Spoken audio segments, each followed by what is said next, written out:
In a Young's double slit experiment, the distance between two identical slits is 6.1 times larger than the slit width. ठीक है. Then the number of intensity maxima observed within the central maxima of single slit diffraction is. हमसे क्या बोला गया है कि जब हम YDSC परफॉर्म करेंगे तो YDSC की जो स्लिट, दोनों स्लिट्स के बीच की जो डिस्टेंस है उसको मैं दिखा देता हूं D ऑफ इंटरफेरेंस से. इस 6.1 टाइम्स लार्जर, ये 6.1 टाइम्स बड़ी है अगर मैं स्लिट विड्थ लूं किसकी, डिफ्रैक्शन की. डी से दिखा देता हूं मैं. डिफ्रैक्शन की स्लिट विड्थ से 6.1 टाइम्स बड़ी है.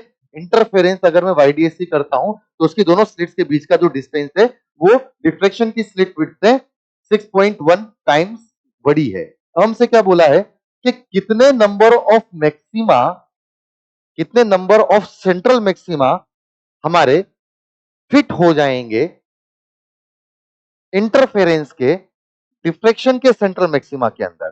तो डिफ्रैक्शन के सेंट्रल में डिफ्रैक्शन का अगर मैं सेंट्रल मैक्सिमा का विड्थ लिखूं तो that will be nothing but 2d lambda by small d of diffraction.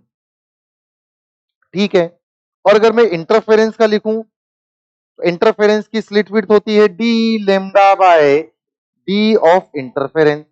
ठीक है. ऑब्वियसली बात है डिफ्रैक्शन की स्लिट विड्थ बड़ी होती, डिफ्रैक्शन का जो सेंट्रल मैक्सिमा है उसकी फ्रिंज विड्थ बड़ी होती है, उसके अंदर कितने नंबर ऑफ इंटरफेरेंस के सेंट्रल मैक्सिमा आ जाएंगे. तो मैं मान लेता हूं कि जो इसकी स्लिट विड्थ है डिफ्रैक्शन की 2d lambda by d of d, इसके अंदर मान लेते हैं n नंबर ऑफ इंटरफेरेंस के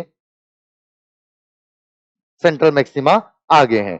डी लेमडा यहां पर दोनों के लिए सेम है, कैंसिल आउट हो जाएंगे. यहां पर n की वैल्यू अगर देखें तो n की वैल्यू लिखी जाएगी 2 into D I upon D D.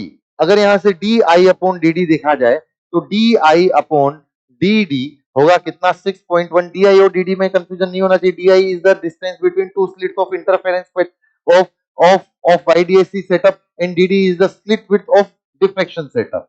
तो di upon dd will be nothing but 6.1. तो 2 into 6.1 मतलब कि ये हो गया 12.2.